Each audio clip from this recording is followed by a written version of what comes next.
Assalamualaikum warahmatullahi wabarakatuh. Halo sahabat semua, kembali lagi dengan kami Rohis Gorontalo.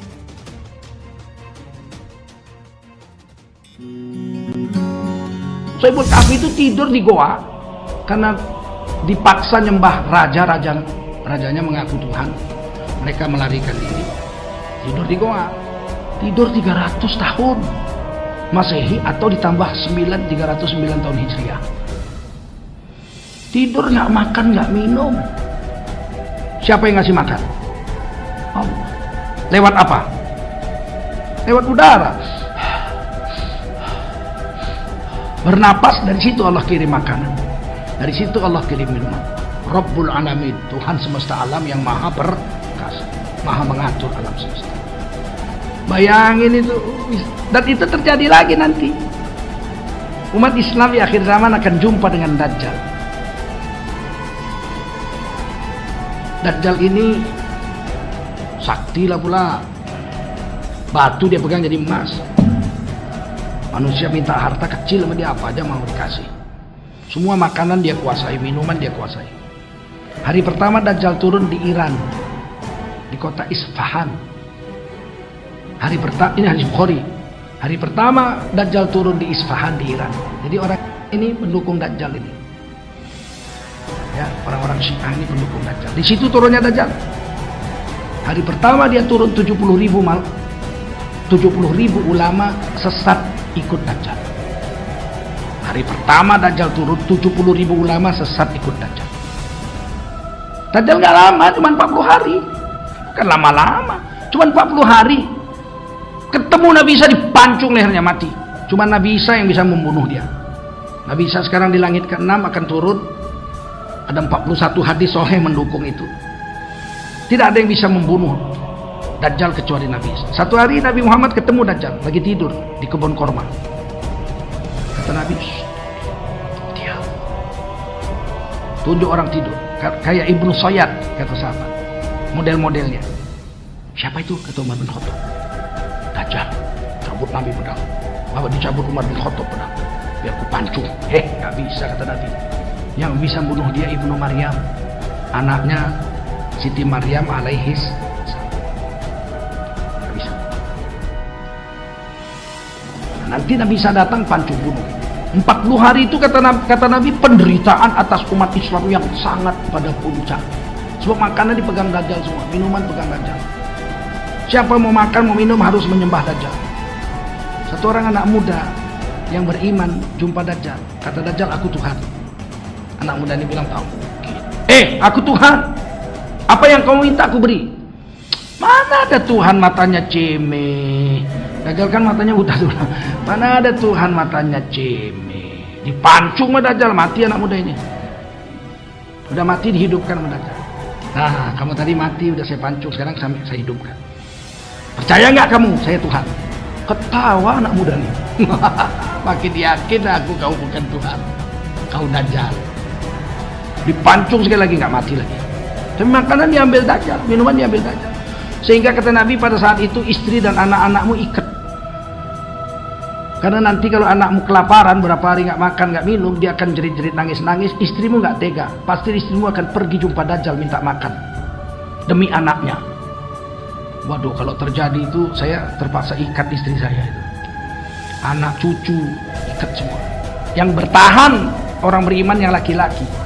Perempuan nggak tega lihat anaknya kelojotan, kelaparan gitu. Dia akan jumpa Dajjal. Nah, makanya istri, anak, cucu ikat.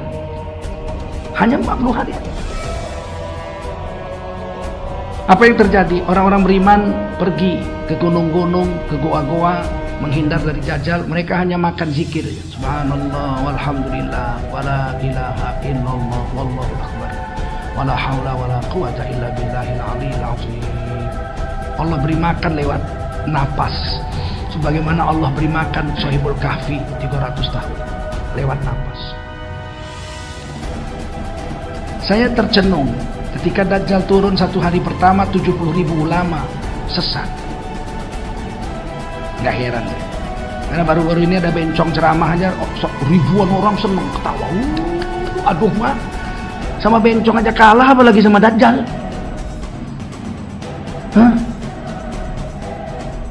Sama bencong aja dia bisa lupa dengan agamanya, bahwa bencong itu dilaknat Allah. Lupa. Apalagi sama Dajjal dikasih duit, kasih emas. Kita ini kalau mau selamat dari Dajjal, mungkin kita nggak jumpa lah Dajjal, mungkin. Wallah alam, siapa yang tahu? Saya nggak yakin juga jumpa Dajjal, masih panjang. Imam Mahdi aja belum turun. Masalahnya andai kata jumpa, selamat nggak kita? 3 hari nggak makan, 3 hari nggak minum, tahan. Orang yang biasa berkorban untuk agama, tahan. Dihina karena agama, dicaci karena agama, dipukul karena agama, dipenjara karena agama, oh dia tahan.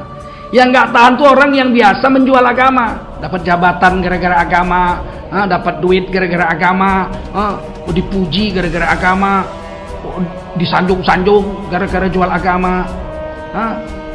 Giliran orang-orang yang soleh dicaci maki, dicurigai akan memberontak radikal. Giliran bencong-bencong dikasih tempat.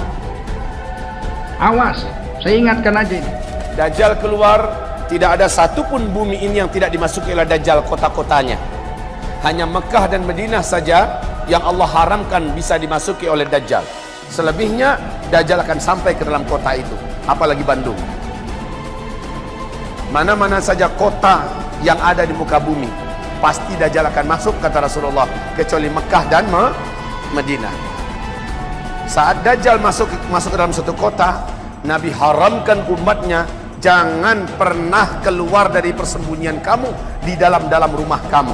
Jadi Nabi suruh bersembunyi itu bukan dalam gua, bukan di dalam mana-mana tempat, tapi dalam rumah.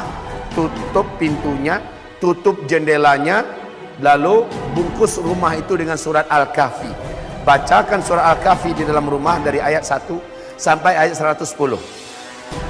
Selesai membaca, ulang balik. Kalau seandainya kamu masih yakin Dajjal masih ada di kota kamu, baca lagi. Rumah itu tidak akan ditemukan oleh Dajjal atau oleh bala tentara Dajjal. Rumah itu digaibkan oleh Allah. Dan juga sihir Dajjal tidak akan tembus ke dalam rumah-rumah yang mengamalkan perintah Nabi Muhammad sallallahu alaihi wasallam. Kata Rasulullah sallallahu alaihi wasallam, siapapun yang keluar dari rumahnya, keluar dari persembunyiannya, dia pasti akan tersedot oleh magnet yang sangat kuat yang disebarkan oleh Dajjal ketika Dajjal sampai di kota itu. Dajjal segera menyebarkan magnetnya, hipnotisnya, sihirnya, yang menyebabkan orang-orang yang keliaran-keliaran di luar akan bersatu, bergabung ke titik di mana Dajjal berada di kota itu dan langsung sujud kepada Dajjal. Iman mereka langsung menguap dan hilang. Saat itu mereka kafir kepada Allah. Rasulullah bersabda, walaupun Dajjal sudah meninggalkan kota itu, dia masih tetap akan kafir kepada Allah sampai dia mati. Berarti siapapun yang beriman kepada Dajjal, kafir kepada Allah, ketika Dajjal sampai ke kotanya, maka sampai mati orangnya akan tetap kafir. Dan dia akan menjadi penghuni neraka Jahannam, kekal di dalamnya selama-lamanya.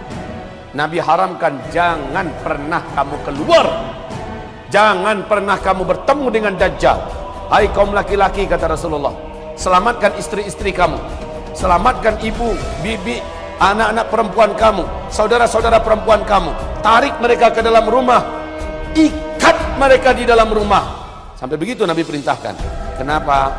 Karena Rasulullah SAW menyebutkan bahwa manusia yang terbanyak mengikuti Dajjal dari umatku adalah kaum wanita. Kaum wanita. Limada? Kenapa? Karena saat itu kaum wanita paling rapuh keadaannya, baik secara fisik apalagi secara iman. Ini ada beberapa tahun berturut-turut sejak Dukhan sampai Dajjal, paling lama 3 tahun, orang-orang pada bergelimpangan kelaparan di muka bumi. Dajjal datang menurunkan hujan dari langit, menghidupkan hewan-hewan yang mati, orang-orang yang ada di kuburan dihidupkannya semua. Kekuatan Dajjal ini sampai-sampai kata Rasulullah, seluruh setan satu muka bumi dari bangsa jin ikut dengan Dajjal, tunduk pada Dajjal. Lah kalau setan saja ikut sama Dajjal, bisa bayangkan nggak bagaimana dengan manusia?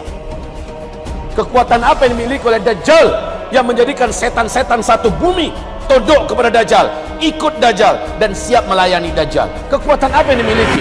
Satu-satunya manusia yang pernah diberi oleh Allah izin memiliki kemampuan itu adalah Nabi Sulaiman. Dan itu karena terpaksa. setan jinnya. Sementara dengan Dajjal karena sukarela. Dajjal kita sudah sadari kemunculannya sampai kepada tingkat mutawatir, lafzan wa ma'nan, ijma', kemunculannya pasti terjadi.